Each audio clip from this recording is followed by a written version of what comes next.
Kudus, turunlah sekarang hatiku sebagai bait-Mu, hidupku jadi bejana-Mu, pakai sesuai rencana-Mu.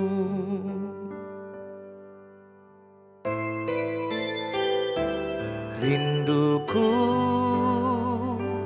ubah hidupku, ku bawa kepadamu Tuhan sebagai persembahan yang hidup sampai akhir hidupku. Roh Kudus penghibur dan penolongku, ku tak takut sebab Engkau ada di dalamku. Kau ubah dukaku menjadi sukacitaku. Roh Kudus, Kau hadir di sini.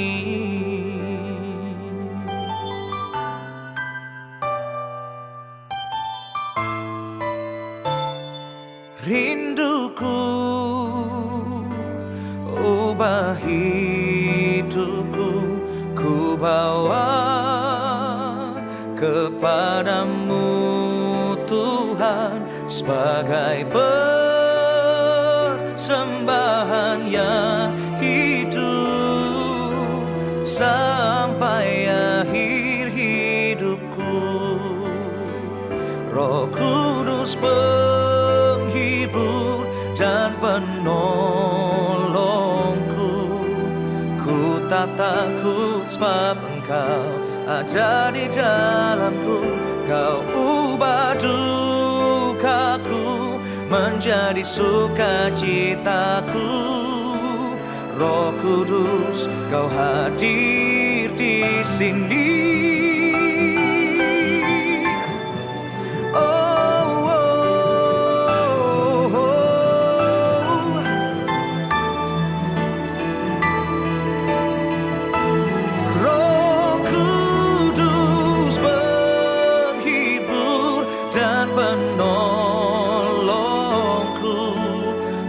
Tak takut sebab Engkau ada di dalamku. Kau ubah dukaku menjadi sukacitaku. Roh Kudus, Kau hadir di sini. Roh Kudus, Kau hadir di sini.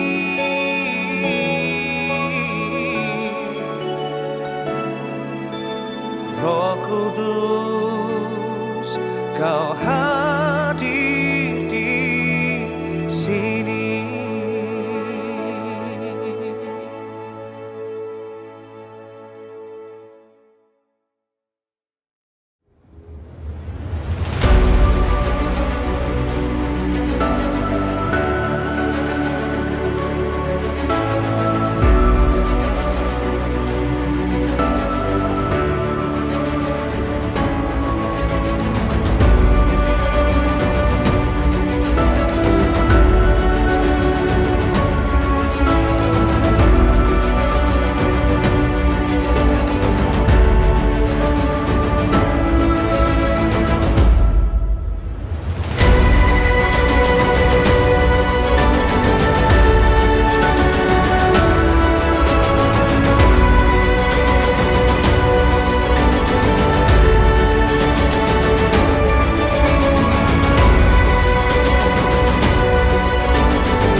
sore hari ini Bapak Ibu Saudara, buka hatimu. Sembahlah Tuhan dengan roh dan kebenaran. Dia ada, dia hadir di tengah-tengah setiap kita. Dia Allah yang setia. Dia memegang janjinya, menyatakan perbuatan-perbuatan yang ajaib di dalam hidup kita. Mari bawalah yang terbaik di hadapan Tuhan. Katakan, Engkau segalanya bagi kami Tuhan. Engkau segalanya di dalam hidup kami. Kami mau memuji Engkau dengan segenap hati kami Bapa. Ini pujian kami, ini nyanyian kami dari hati kami yang paling dalam. Terpujilah namamu Tuhan, terpujilah Engkau Yesus. Mari angkat suara mengatakan, Engkau Tuhan yang setia, Kau sumber kekuatanku. Katakan, Engkau Yesus, Engkau Yesus, juru selamatku.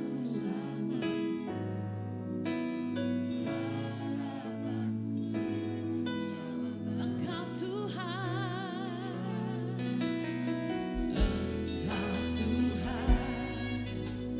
yang setia, Kau sumber kekuatanku. Amin. Yesus, Engkau Yesus, juru selamatku, harapanku, jawabanku. Angkat tanganmu dan katakan, Yesus Kau segalanya bagiku, Tuhan dan Rajaku. Kasih sayang-Mu melimpah di dalam hidupku. Salibmu tebusku, bebaskanku, sembuhkan aku. Ku percaya mujizat-Mu ku alami sekarang ini. Yesus, Kau segala-galanya, Tuhan dan Rajaku. Kasih sayang-Mu melimpah dalam hidupku. Salibmu tebusku, bebaskanku, sembuhkan aku. Mari perlahan bersama-sama kita bangkit berdiri di hadapan Tuhan. Ku alami sekarang ini anugerah-Mu bagiku. Tak sekalipun Kau tinggalkanku. Rasa kasih setiamu Tuhan, ku percaya padamu.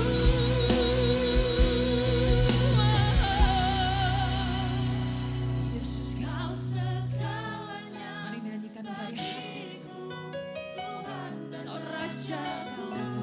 Kasih sayang melimpah di dalam hidupku. Salibmu tebusku, bebaskanku, sembuhkan aku.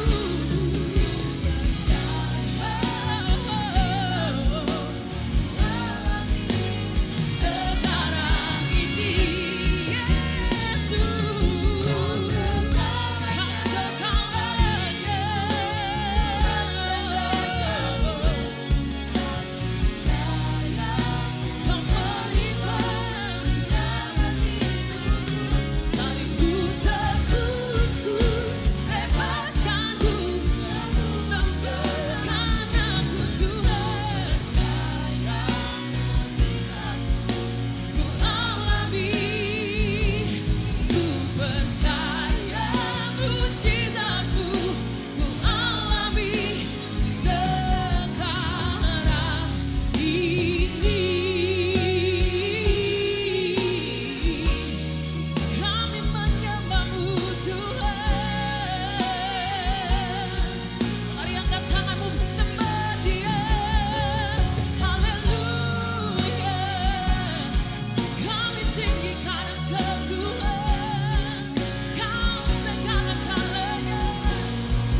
sekali lagi berikan tepuk tangan sorak-sorai kemuliaan bagi Tuhan kita. Haleluya. Silakan duduk Bapak Ibu. Shalom. Hari ini saudara kita akan merenungkan firman Tuhan dengan tema Roh Allah dan hadiratnya. Kenapa saudara? Karena Roh Allah dan hadirat Allah itu tidak pernah bisa dipisahkan. Di mana ada Roh Allah, di situ ada hadiratnya. Di mana ada hadirat Allah, di situ Roh Allah akan bekerja. Saudara bisa memuji Tuhan, kita bisa mendengarkan firman Allah, bahkan kita bisa menyelidikinya. Kita berdoa saudara, saya percaya karena Roh Allah lah yang menarik kita. Sehingga kita masuk di dalam hadirat Allah. Saudara, saya mau katakan, saat Roh Allah itu bekerja dan kita ada di dalam hadiratnya, maka saudara akan merasakan kuasa yang luar biasa. Merasakan damai sukacita yang tidak bisa diberikan oleh dunia ini. Mungkin yang tidak pernah terpikirkan oleh saudara saat waktu saudara berdoa di dalam kesulitan, keluh kesah kita, masalah kita saudara. Tapi saat Roh Allah itu ada, saudara ada di dalam hadirat Allah. Maka saya mau katakan, masalah apapun yang kita alami, maka ada satu kekuatan, damai sejahtera saudara, yang tidak pernah bisa diberikan oleh dunia ini.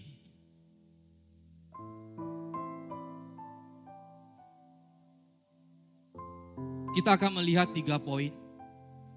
Yang pertama adalah doa yang naik ke hadiratnya.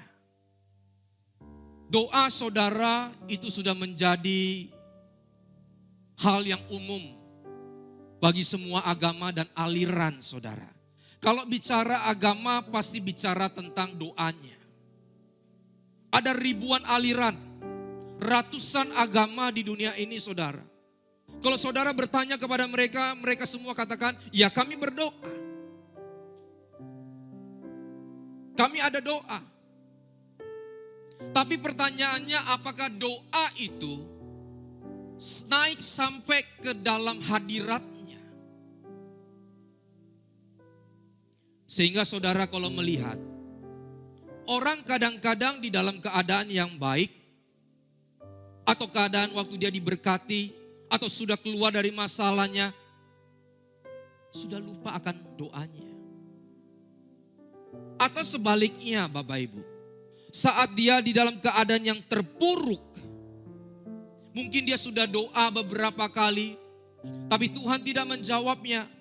Dia merasa bahwa Tuhan tidak ada di sana, tidak ada hadirat Allah, maka dia tidak berdoa lagi.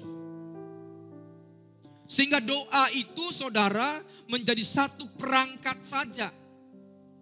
Ya tidak lain saudara, seperti orang kalau sembahyang berdoa ada perangkat-perangkatnya. Ada yang menggunakan kalung, ada yang mungkin menggunakan alat-alat tertentu saudara.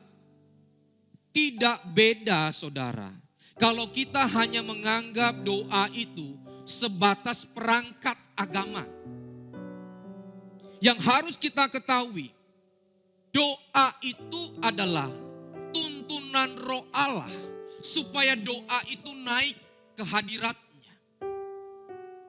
Kita lihat dulu di dalam firman Tuhan. Roma 8 ayatnya yang ke-25 sampai dengan ke-26. Sehingga saudara dan saya bagi orang percaya, doa itu bukan perangkat, doa itu bukan alat. Doa itu adalah saudara satu hubungan kita dengan Bapa di sorga.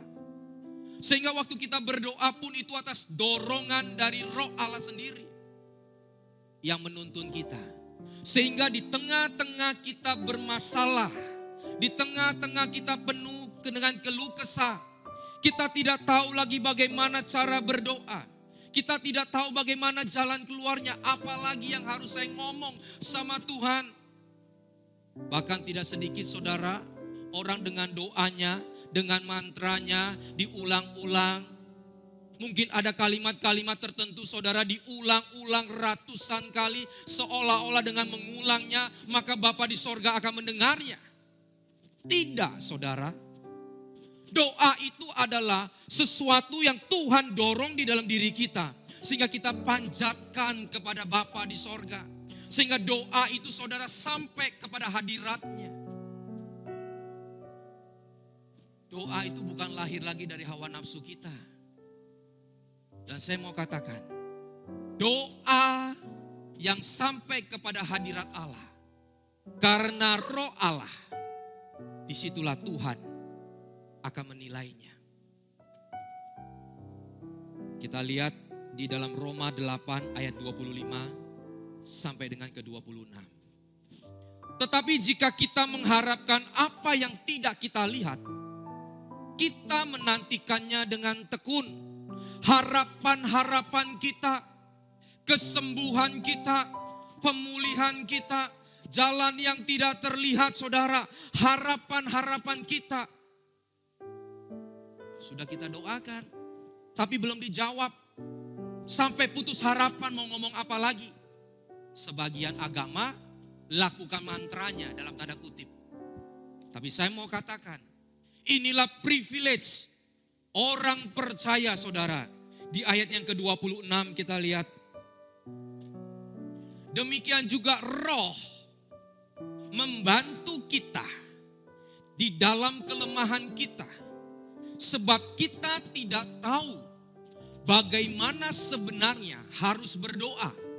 Tetapi roh sendiri, yaitu roh Allah, berdoa untuk kita kepada Allah dengan keluhan-keluhan yang tak terucapkan. Saudara, waktu kita mengalami masalah yang berat, kita sudah doa sama Tuhan kenapa tidak ada jawaban. Seolah-olah Tuhan tidak mendengar. Tapi saya mau katakan, kalau roh itu membantu kita, menolong kita, maka saudara apa yang kita harapkan itu akan dibawa kepada Allah. Saya bicara seperti ini karena saya pernah mengalami. Saya akan bersaksi beberapa hal saudara tentang diri saya. Bukan saya sedang membanggakan dosa atau membanggakan diri saya. Karena inilah yang saya alami. Sehingga firman-firman Tuhan saudara yang saya baca, yang saya dengar, yang Tuhan titipkan di dalam hati saya. Inilah yang saudara saya coba bagikan. Sekitar 20 tahun yang lalu, saya bukan orang Kristen. Saya bukan orang percaya. Saudara saya menarik saya untuk pergi ke persekutuan. Pria-pria pada saat itu, komunitas. Karena saya waktu itu saudara kena narkoba. Hampir 18 tahun. Makanya ada orang bertanya, Pak, sekolah di luar negeri dapat gelarnya apa? S2 saya. Oh ya, S2. Jurusannya apa? Saya katakan farmasi. Oh ya, farmasi bidang apa? Bidang narkotik, saudara. Sehingga jenis dari A sampai Z itu pernah saya lakukan. Tetapi singkat cerita Bapak Ibu, hidup saya hancur. Lalu satu ketika saya dengar orang bersaksi bahwa dia bisa sembuh dari narkoba. Dan kalau dia bersaksi saudara hidupnya lebih parah dari saya. Di dalam hati kecil saya kepingin sembuh. Kalau saja dia bisa sembuh dengan Tuhannya, kenapa saya tidak sembuh? Saya sudah dibawa ke beberapa tempat ibadah saudara, bukan gereja pastinya. Sudah dibawa ke sana kemari. Sudah dibawa ke orang pintar saudara, dikasih minum ramuan ini, ramuan itu. Pakai cara-cara saudara yang kelihatannya wow, orang itu bisa kebal senjata, bisa tahu masalah, saudara kehilangan apapun dia bisa tahu saudara. Tapi saya tidak pernah sembuh. Sampai satu ketika singkat cerita, saya tidak tahu bagaimana cara berdoa. Tapi di dalam lubuk hati saya kepingin sembuh. Saya sudah dengar firman Tuhan. Di mana saat orang itu bersaksi, saudara, di mana saat itu hamba Tuhan kemudian dia beritakan firman Tuhan, saya merasakan ada satu damai sejahtera, sukacita, dan saya tidak tahu apa itu. Tapi bukan berarti langsung saya stop dari narkoba, saya pulang pakai lagi. Sampai satu ketika malam, saya katakan, kalau memang Tuhan ada, Tuhan agama A, B, C, dan D, E, saudara. Mana Tuhan yang nyata? Kalau Tuhan yang saya kenal yang terakhir ini memang itu Tuhan, tunjukkan kepada saya. Tapi saya tidak tahu bagaimana cara berdoa. Jangankan berdoa, saudara, manggil nama Yesus aja sungkan. Siapa Yesus? Orang Yahudi dengan rambut yang panjang. Apakah seperti itu pengertiannya? Saya tidak tahu. Tapi saya juga yakin sekarang, Roh Allah menuntun saudara, doa-doa kita yang tidak pernah terucap, tapi dibawa ke hadirat Allah. Saat itu saudara, saya cuma dikasih atau saya beli, saya lupa, satu CD, itu penyanyi rohani. Dan saya ingat satu lagu itu. Dan lagu itu sampai hari ini saya rasa sampai saya tutup usia pun saya tidak lupa. Karena lagu itulah saya akhirnya mengalami jamahan Roh Kudus. Yang membuat satu saudara peristiwa yang tidak pernah lupakan. Roh Kudus itu saudara, Roh Allah itu kita tidak pernah tahu kapan dia datang, kapan dia pergi. Dia seperti angin saudara. Saya tidak pernah tahu kapan saya mulai terdorong ingin dengar lagu rohani. Saya tidak pernah saudara berpikir kapan sesungguhnya saya benar-benar dipanggil Tuhan. Tidak pernah tahu. Itu pekerjaan Roh Kudus. Makanya saat saudara bersaksi, waktu saudara memberitakan firman Tuhan, Roh Kudus itu bekerja dengan caranya. Tetapi saya sudah mulai terdorong. Sampai satu ketika saudara, saya nyanyi satu lagu kalau boleh diiringi. Itu lagunya adalah lagu Bapa yang Kekal.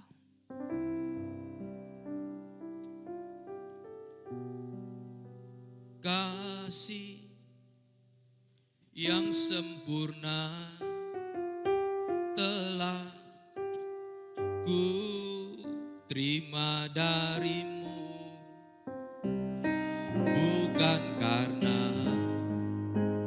kebaikanku, hanya oleh kasih karuniamu kau pulihkan aku, layakkanku untuk dapat memanggilmu Bapa. Kau beri yang ku pinta saat ku mencari, ku mendapatkan, ku ketuk pintumu dan kau bukakan, sebab kau Bapakku, Bapa yang kekal. Takkan kau biarkan aku melangkah hanya sendirian. Kau selalu ada bagiku, sebab kau Bapakku, Bapa yang kekal. Saudara, bukan karena kebaikan saya, Tuhan semata-mata hanya melayakkan saya untuk memanggilnya Bapa. Roh itulah saudara yang mendorong saya. Sehingga pujian ini Dan akhirnya saya tahu lirik-liriknya itu ada di dalam firman Allah. Yang adalah roh Allah sendiri Bapak Ibu. Saat lirik itu saya nyanyikan sampai akhir, jamahan Tuhan itu turun atas saya. Dan hal itu saya tidak pernah lupakan. Seperti ada aliran listrik. Bukan seperti, memang saudara. Itu dari atas kepala ubun-ubun ini sampai kepada ujung jempol saya. Itu seperti sengatan listrik. Saya jatuh saudara. Tidak ada tumpang tangan di sana. Tapi Tuhan tidak pernah dibatasi oleh tangan siapapun. Tuhan tidak pernah dibatasi oleh bangunan. Tuhan tidak pernah dibatasi oleh seorang pendeta atau hamba Tuhan. Karena Tuhan bekerja dengan caranya. Yang luar biasanya ini, setelah 4 jam, waktu itu pukul 2 pagi, jam 6 pagi kurang lebih saudara saya bangun. Kita ini kalau pecandu saudara, kita bagaimana memikirkan meraciknya. Kita memikirkan bagaimana menyuntiknya. Tapi saat itu, saat saya berpikir, saya mau muntah. Jijik sekali dengan yang namanya narkoba. Dokter bisa menyembuhkan sakitnya. Dokter bisa mengganti dengan obat-obat penenang yang lain. Tapi di dalam pikiran kita, roh yang mengikat kita tidak pernah bisa disembuhkan oleh manusia. Tidak pernah bisa disembuhkan oleh dokter saudara. Hanya Tuhanlah yang lebih berkuasa, yang mengangkat roh keterikatan itu. Sehingga saya benci sekali dengan yang namanya narkoba.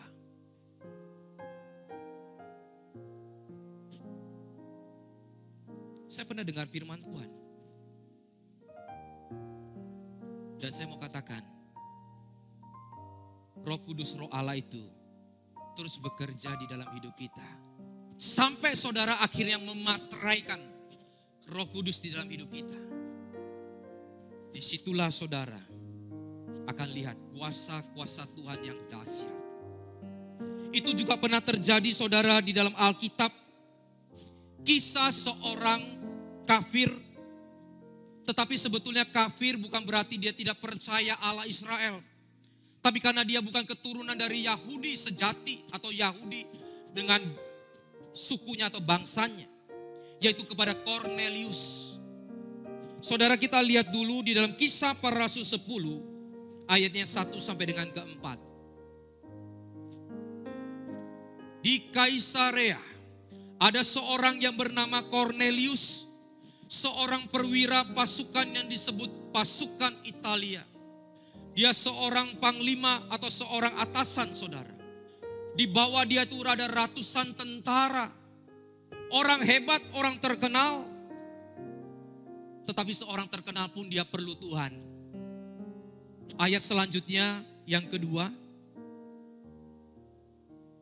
Ia saleh, ia serta seisi rumahnya takut akan Allah. Dan ia memberi banyak sedekah kepada umat Yahudi. Karena dia bukan Yahudi, tapi dia menolong bangsa yang lain. Dan senantiasa berdoa kepada Allah. Ayat 3. Dalam suatu penglihatan, saudara lihat, perhatikan baik. Ini satu penglihatan, bukan nyata. Tapi itu akan terjadi.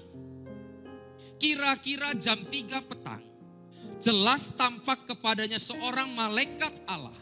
Masuk ke rumahnya dan berkata kepadanya, Kornelius. Ia menatap malaikat itu dan dengan takut ia berkata, ada apa Tuhan? Jawab malaikat itu, semua doamu dan sedekahmu telah naik ke hadirat Allah. Dan Allah mengingat engkau. Saudara, Kornelius ini seorang kafir. Bukan turunan dari orang Yahudi. Ini penting saudara. Karena orang-orang Yahudi merasa bahwa dia turunan dari Abraham langsung. Abraham, Ishak, Yakub. Tetapi sesungguhnya yang diminta Tuhan bukan secara silsilah. Yang Tuhan minta adalah iman Abraham. Kalau saudara nanti boleh baca. Setelah kejadian itu, Tuhan pun memberi mimpi kepada Petrus. di mana itu saudara tingkap langit itu terbuka, ada kain turun, dan di atas kain itu ada makanan-makanan haram pada saat itu. Kaki 4, berkuku belas, semuanya saudara. Lalu Petrus belum sadar. Dia mengatakan, Tuhan, saya tidak makan makanan haram. Saya tidak makan ini. Tetapi sesungguhnya Tuhan ingin mengutus Petrus untuk berdoa bagi Kornelius, di mana dia bukan keturunan langsung daripada bangsa Yahudi, tapi Tuhan sudah memilih dia, sehingga dia dikatakan takut akan Allah, seisi rumahnya dia menjadi orang yang saleh. Saudara pelan-pelan perhatikan, ini penting saudara. Tetapi Tuhan katakan kepada Petrus, apa yang dihalalkan jangan diharamkan. Sehingga saudara akhirnya Tuhan buka kepada Petrus, sesungguhnya bukan bicara tentang makanan, tapi keselamatan. Di mana saudara Tuhan sudah memilih Kornelius yang akan dilawat oleh Roh Kudus. Pada saat itu Kornelius belum dilawat oleh Roh Kudus. Secara materai Roh Kudus ya. Tapi kalau dia sudah didorong oleh Roh Allah, ya bisa saja. Karena dia dikatakan takut akan Allah. Dari mana Bapak tahu? Coba kita lihat di dalam ayatnya yang ke-37 sampai dengan ke-45. Saudara, kisah para rasul 10 ini ingat, terjadi setelah Pentakosta. Di mana-mana saudara berita sudah tersebar, pekerjaan Roh Kudus yang luar biasa, pemberitaan yang luar biasa. Petrus saudara berkhotbah, 3.000 orang bertobat, banyak hal-hal ajaib yang terjadi. Sehingga juga tidak lewat dari kuping daripada Kornelius. Sehingga mungkin saja saudara Roh Kudus, Roh Allah itu sudah bekerja, tapi belum dimateraikan. Sama halnya saudara yang saya alami. Saya sudah mendengarkan kesaksian. Saya sudah mendengarkan firman Tuhan. Ada dorongan dari dalam diri saya untuk terus mencari. Kita lihat di ayat yang ke-37. Kamu tahu tentang segala sesuatu yang terjadi di seluruh tanah Yudea. Pekerjaan-pekerjaan Roh Kudus maksudnya. Mulai dari Galilea, sesudah baptisan yang diberitakan oleh Yohanes, yaitu tentang Yesus dari Nazaret, bagaimana Allah mengurapi dia dengan Roh Kudus yang kuat kuasa. Dia yang berjalan berkeliling sambil berbuat baik dan menyembuhkan semua orang yang dikuasai setan, sebab Allah menyertai dia. Ayat 39. Dan kami adalah saksi dari segala sesuatu yang diperbuatnya di tanah Yudea maupun di Yerusalem. Dan mereka telah membunuh dia dan menggantung dia pada kayu salib. Yesus itu telah dibangkitkan Allah pada hari yang ketiga. Dan Allah berkenan bahwa ia menampakkan diri. Bukan kepada seluruh bangsa, tetapi kepada saksi-saksi yang sebelumnya telah ditunjuk oleh Allah. Yaitu kepada kami yang telah makan dan minum bersama-sama dengan dia setelah ia bangkit dari antara orang mati. Dan ia telah menugaskan kami memberitakan kepada seluruh bangsa, bersaksi bahwa dialah yang ditentukan Allah menjadi hakim atas orang-orang hidup dan orang-orang mati. Secara tidak langsung saudara Petrus sedang menginjili. Secara tidak langsung saudara Petrus sedang memberikan kesaksian, meneguhkan imannya. Yang mungkin saudara dia hanya dengar. Tapi sudah muncul imannya saudara. Ayat yang selanjutnya kita lihat. Tentang dialah semua nabi bersaksi bahwa barang siapa percaya kepadanya, ia akan mendapat pengampunan dosa oleh karena namanya. Ketika Petrus sedang berkata demikian, maka turunlah Roh Kudus ke atas semua orang yang mendengar pemberitaan itu. Pada saat itulah saudara Roh Kudus dimateraikan, turun ke atas mereka semua. Mereka mengalami lawatan Roh Kudus. Ayat yang selanjutnya, ayat 40 5. Dan semua orang percaya dari golongan bersunat yang menyertai Petrus tercengang-cengang karena mereka melihat bahwa karunia Roh Kudus dicurahkan ke atas bangsa-bangsa lain juga. Ayat 46. Sama peristiwanya dengan lidah-lidah api di Pentakos, Kisah Para Rasul 2. Sebab mereka mendengar orang-orang itu berkata-kata dalam bahasa roh dan memuliakan Allah. Itu kata Petrus. Bapak, Ibu, Saudara, pekerjaan Roh Kudus itu seperti angin, saya katakan lagi. Kita tidak pernah tahu siapa saudara yang menanam, siapa yang menyiram. Tapi Roh Kuduslah yang memberikan pertumbuhan, Tuhanlah yang memberikan pertumbuhan. Itu menjadi bagian saudara dan saya. Mungkin saudara orang di luar sana sudah pernah mendengarkan firman Tuhan. Tapi saudara tidak henti-hentinya bersaksi. Seperti tadi yang disaksikan oleh Michael. Meneguhkan kita. Sehingga saudara dilawat oleh Tuhan. Dilawat oleh pekerjaan Tuhan saudara. Sehingga itulah yang akhirnya membawa doa kita yang tidak terucap saudara. Begitu saudara keluar dari tempat ini. Setelah dengar firman Tuhan. Saudara belum sempat terucap. Tiba-tiba saudara Tuhan berkarya. Tuhan menjawab keluh kesah kita. Menyelesaikan masalah kita. Kenapa? Karena Roh itu menolong kita. Membantu kita saudara. Kita sudah hampir putus asa. Kita tidak tahu lagi mau kemana. Hari ini saudara dan saya. Yakinlah. Jikalau Roh Allah ada di dalam kita. Maka doa-doa kita bahkan yang tidak terucap pun. Itu dibawa sampai kepada hadiratnya. Yang kedua.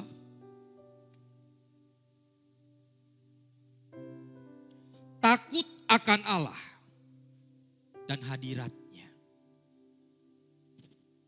Saudara, saya mengalami yang tadi saya katakan seperti listrik ya saudara. Itu fenomena. Tidak semua orang bisa mengalami fenomena yang sama. Kalau saja saudara Musa pernah membelah laut, bukan berarti fenomena itu pun saudara terjadi di dalam kehidupan kita. Mungkin bentuknya lain. Tapi itu pekerjaan Tuhan, pekerjaan Roh Allah. Itu bukan esensi. Itu akibat. Esensinya adalah Roh Allah itu sendiri. Satu ketika saya lagi sauna, saudara. Saya bawa botol kan, kalau kita di sauna kadang-kadang, ya bukan kadang, memang panas saudara. Kita bawa botol minum. Waktu saya lihat botol minum itu saudara, kok bisa berembun? Kalau sepengetahuan kita, kalau botol itu bisa berembun, artinya apa? Botol itu artinya isinya air dingin toh. Baru dia berembun, dingin. Tetapi saudara ini air biasa. Yang memang bukan air dingin saya ambil. Hanya air yang memang dari tas yang saya bawa, air biasa. Tapi kenapa masuk di ruang sauna dia bisa berembun? Karena suhu ruangan yang luar itu lebih tinggi daripada suhu yang ada di dalam botol minum itu. Embun itu fenomenanya. Air itu kekristenan kita. Esensi di dalam itu saudara adalah suhu. Yang akhirnya saudara menimbulkan embun. Kekristenan kita, air dingin atau panas itu tidak menentukan jadi embun atau tidak. Bisa airnya sedang, bisa airnya panas, bisa airnya dingin. Yang penting suhu ruangan di tempat itu lebih tinggi, lebih panas. Maka terjadilah embun.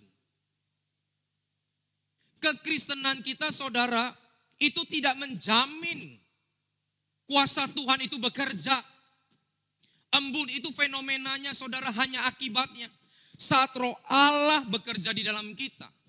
maka saudara akan melihat hal-hal yang ajaib. Oleh karena itu saudara dan saya, yang kita kejar bukan fenomenanya.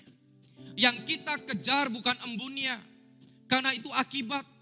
Bukan kita kejar kesembuhannya Bapak Ibu. Saya percaya saat Roh Allah itu hadir bersama dengan kita. Ada hadirat Allah di sana. Maka hal-hal yang ajaib itu akan terjadi. Makanya saya mau katakan bahwa takut akan Allah itu ada di dalam hadirat Tuhan. Kita lihat dulu di dalam Pengkhotbah 8 ayat yang ke-12.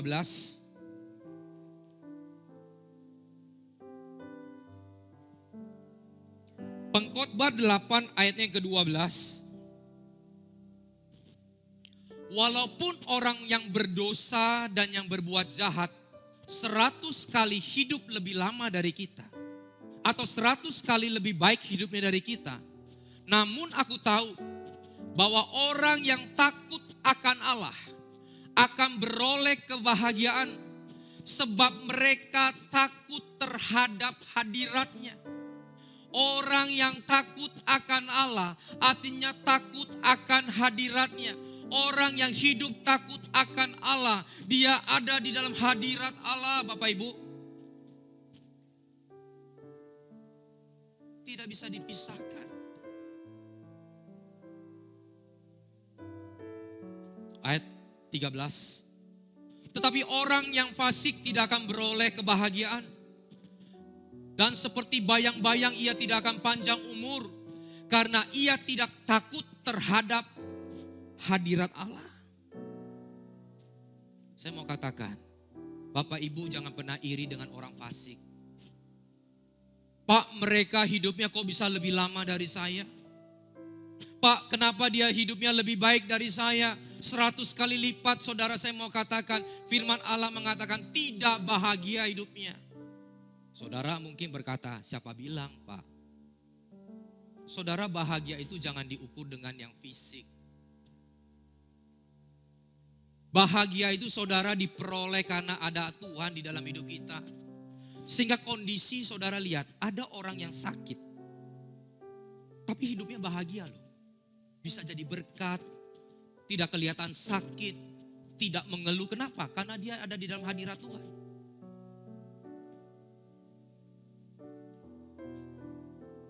Ada orang yang hidupnya pas-pasan, tapi hidupnya bahagia. Saya tidak katakan orang yang hidupnya kaya raya tidak bahagia. Kalau dia hidup takut akan Tuhan, maka sama, dia akan hidup bahagia. Orang yang sehat sekalipun saudara, kalau dia hidup takut akan Tuhan, maka dia akan menjadi orang yang bahagia. Kuncinya adalah hidup takut akan Allah. Saya bersaksi lagi Bapak Ibu. Saya pakai kesaksian saya saja. Saya yang saya katakan 20 tahun yang lalu, saya adalah orang fasik. Orang yang mungkin tahu Tuhan tapi ya tetap tidak hidup ditakut di dalam Tuhan. Tidak. Sekolah saudara saya ke Tiongkok. Di situ pun masuk kantor polisi. Menjual barang-barang terlarang saudara. Saya tidak perlu cerita terlalu banyak. Tapi saya sempat masuk kantor polisi. Nama saya dicatat cap 3 jari. Diinterogasi dari satu lantai ke lantai yang lain. Dari bahasa Inggris, bahasa Mandarin. Sampai saya direkam pakai bahasa Indonesia. Lalu dicocokkan apa yang saya bicarakan itu sama atau tidak. Lalu harus dimaterai dengan tangan saya. Waktu saya ke Amerika pun sama. Narkoba di sana, dimanapun saya narkoba. Saya mencari kemana-mana Bapak Ibu. Sampai saya masuk ke tempat-tempat. Ya, ini sekedar cerita saudara. Sampai dia bawa beceng begini saudara. What do you want? Masuk ke ruangan pun sama pakai AK-47.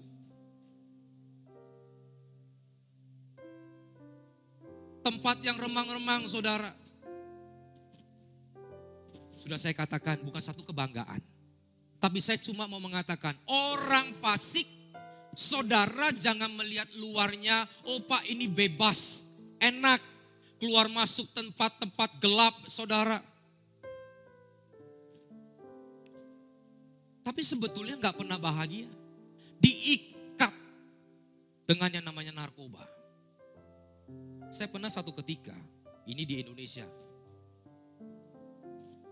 Saya bawa motor saudara. Karena ini sudah orang bilang apa ya? Sudah kecanduan kan, sudah nggak jelas gitu. Yang penting beli dulu, lalu pakai dulu begitu. Saya jalan bawa motor saudara. Tiba-tiba berhenti di depan panggung.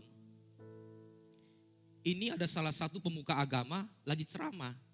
Itu jemaatnya di sana. Saya bawa motor di depan sini. Karena kan rata-rata kalau di Indonesia kan mereka ceramah di jalan toh ditutup.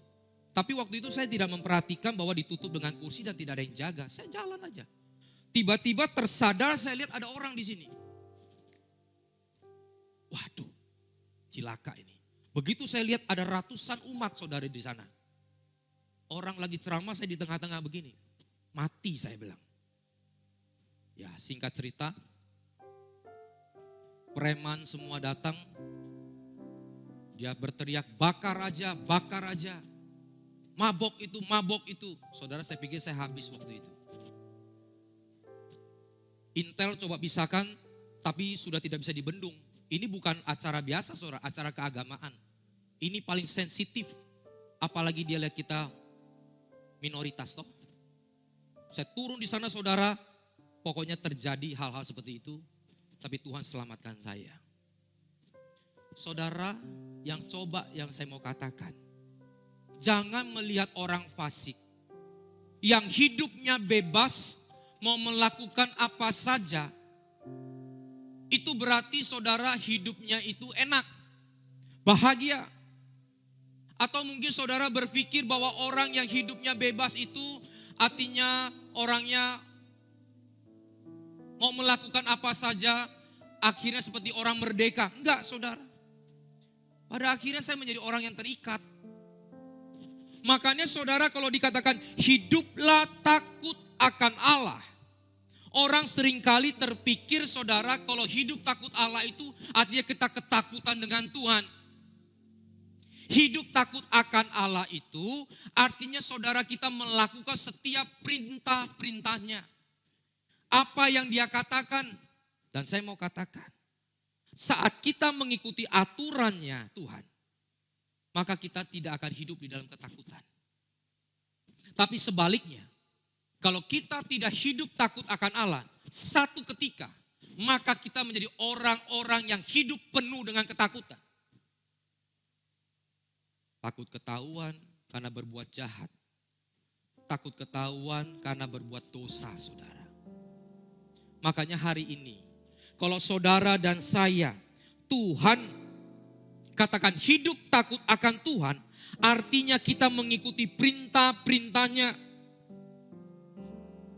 Saudara, kalau lihat jalan dilarang masuk, saudara ikuti perintahnya.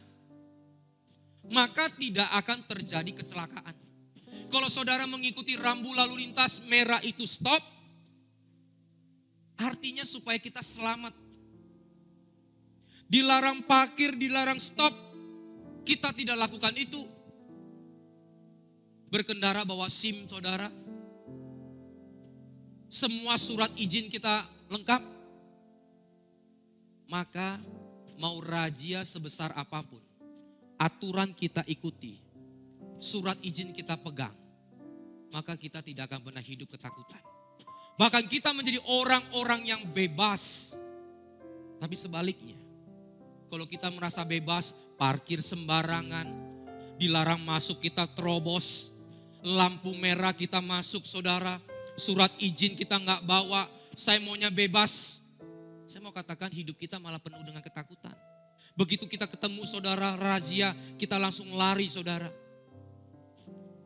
Hari ini, kalau Tuhan katakan hidup takut akan Tuhan, sesungguhnya supaya kita tinggal di dalam hadirat-Nya.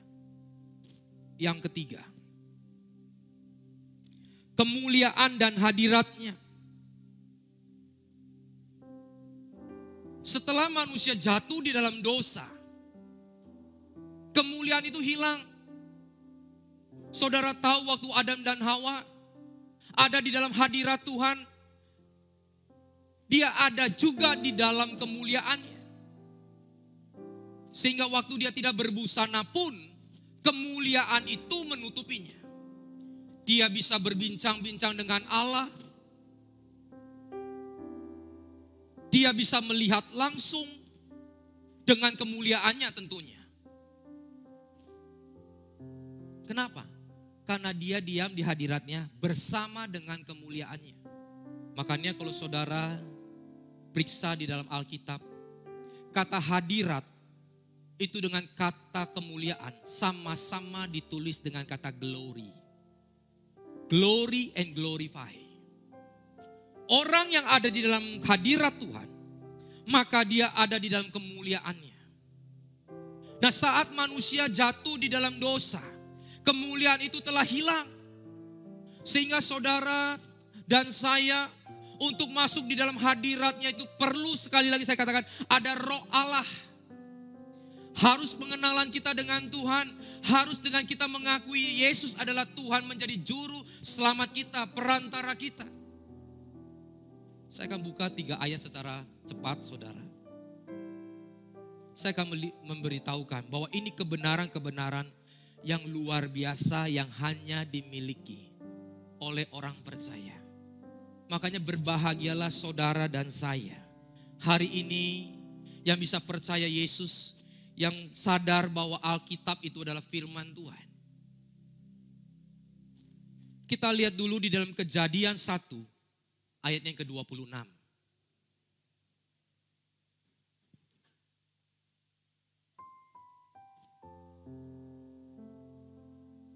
Berfirmanlah Allah, baiklah kita menjadikan manusia menurut gambar dan rupa kita. Kak, di sana kita besar. Artinya Allah, Bapa, Putra dan Roh Kudus, kita tahu itu.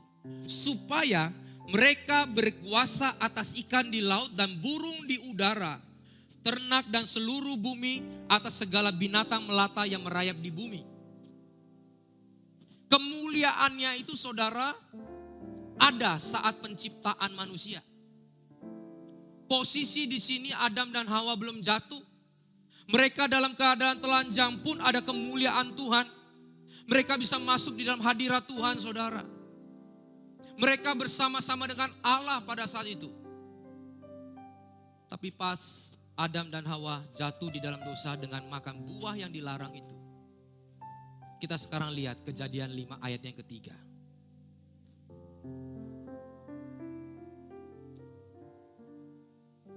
Setelah Adam hidup 130 tahun setelah jatuh ya saudara. Ia memperanakan seorang laki-laki menurut R-nya kecil, gambarnya kecil, menurut rupa dan gambarnya, nyanya kecil. Lalu memberi nama Set kepadanya. Sejak kejatuhan manusia saudara, maka anak-anak kita itu serupa dengan kita yang sudah berdosa. Menurunkan dosa-dosa yang dari Adam dan Hawa turun ke bawah Kain dan Habel dan seterusnya dan seterusnya. Kemuliaan itu telah hilang Bapak Ibu. Tapi kabar gembiranya kita lihat di dalam 2 Korintus 3 ayatnya yang ke-18. Dan hanya 3 ayat ini yang muncul saudara di dalam Alkitab kita. Yang menuliskan tentang gambar dan rupa. Hanya 3 ayat ini. 1, waktu penciptaan dengan kemuliaannya. Jatuh maka kemuliaan manusia yang berdosa. Lalu untuk dikembalikannya ada di dalam 2 Korintus 3 ayatnya yang ke-17 dulu kita lihat. 2 Korintus 3 ayat yang ke-17. Sebab Tuhan adalah roh dan di mana ada roh Allah, di situ ada kemerdekaan. Ayat 18. Dan kita semua mencerminkan kemuliaan Tuhan dengan muka yang tidak terselubung. Dan karena kemuliaan itu datangnya dari Tuhan yang adalah roh, maka kita diubah menjadi serupa dengan gambarnya. Nyanya besar kembali dalam kemuliaan yang semakin besar. Roh Allah itulah saudara, Roh Kudus itulah, melalui kematian Yesus itulah saudara, yang akhirnya membawa kita kembali kepada kemuliaannya, masuk di dalam hadiratnya. Itulah saudara dan saya hari ini. Makanya saudara dan saya akan terus dirubah oleh Tuhan untuk dibawa masuk di dalam kemuliaan demi kemuliaan. Masuk di dalam hadirat Allah. Dan saudara saat ada di dalam hadirat Allah, saudara akan lihat hal-hal yang tidak bisa diberikan oleh dunia, yang tidak bisa diberikan oleh manusia. Itu Tuhan akan berikan kepada kita. Mari kita bangkit berdiri, kita akhiri firman Tuhan. Haleluya, haleluya. Terima kasih Tuhan. Kalau kami mungkin dengan masalah kami yang datang di tempat ini, kami tidak tahu lagi bagaimana kami berdoa. Kami sudah mengulang-ulangnya bahkan seperti mantra. Tuhan sembuhkan kami, Tuhan pulihkan kami. Itu terus yang diulang-ulang. Kita hampir putus harapan. Tapi percayalah, Roh itu yang akan berdoa bagi kita. Akan membawanya sampai ke dalam hadirat Tuhan. Hiduplah takut akan Tuhan. Itu engkau sedang berdiri, ada di dalam hadiratnya. Roh itulah yang akan mengembalikan kemuliaan kita yang telah hilang.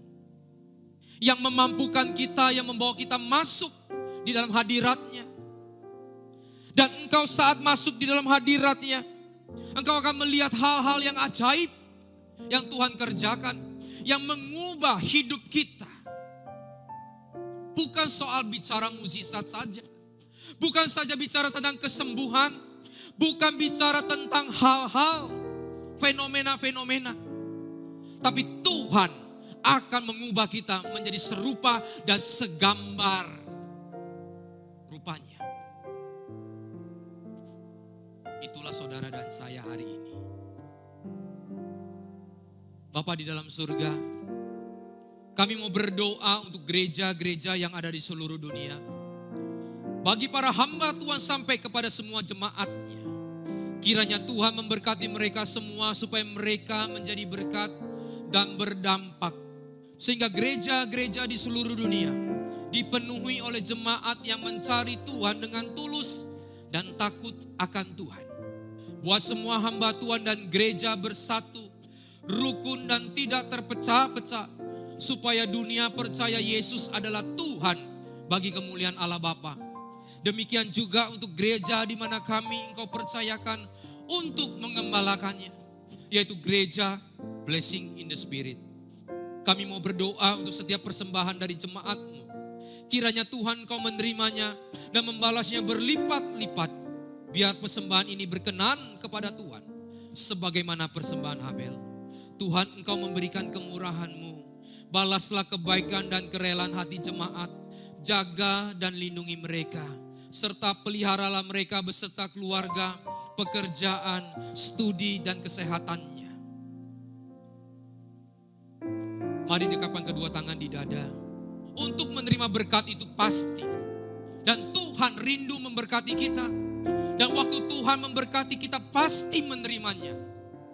Tetapi jauh lebih sulit saat berkat itu kita terima. Kesembuhan itu kita terima, mukjizat itu kita terima. Bagaimana kita menjaga hati kita, menjadi serupa dengan gambarnya. Oleh karena itu Tuhan katakan di dalam firman-Nya, jagalah hatimu dengan segala kewaspadaan, karena dari situlah terpancar kehidupan. Jemaat yang dikasihi Tuhan, Jadilah berkat dan terimalah berkat rahmat anugerah dari Allah Bapa di surga. Di dalam putra tunggalnya Yesus Kristus yang telah mati bagi dosa-dosa kita. Dan dia bangkit pada hari ketiga sehingga kita sembah Tuhan Allah yang hidup. Iman kita bukan kepada Tuhan yang mati. Dia naik ke sorga menyediakan rumah bagi kita sehingga kita punya pengharapan yang pasti. Dia akan datang kedua kalinya menyebut gereja dan umatnya yang berjaga-jaga, kudus, dewasa, bijaksana, serta menghakimi dunia. Dan di dalam persekutuan dengan Roh-Nya yang kudus, menghibur, menguatkan, menginsafkan, dan terus membuat hati kita berkobar-kobar di dalam kasih semula, kekudusan, kebenaran. Dan menjadi saksi Kristus dari sekarang sampai selama-lamanya. Mari kita sama-sama tutup di dalam doa Bapa kami. Bapa kami yang di surga, dikuduskanlah namamu, datanglah kerajaanmu, jadilah kehendak-Mu di bumi seperti di surga. Berikanlah kami pada hari ini makanan kami yang secukupnya, dan ampunilah kami akan kesalahan kami, seperti kami juga mengampuni orang yang bersalah kepada kami. Dan janganlah membawa kami ke dalam pencobaan, tetapi lepaskanlah kami daripada yang jahat. Karena Engkaulah yang punya kerajaan dan kuasa dan kemuliaan sampai selama-lamanya. Amin. Tuhan Yesus memberkati.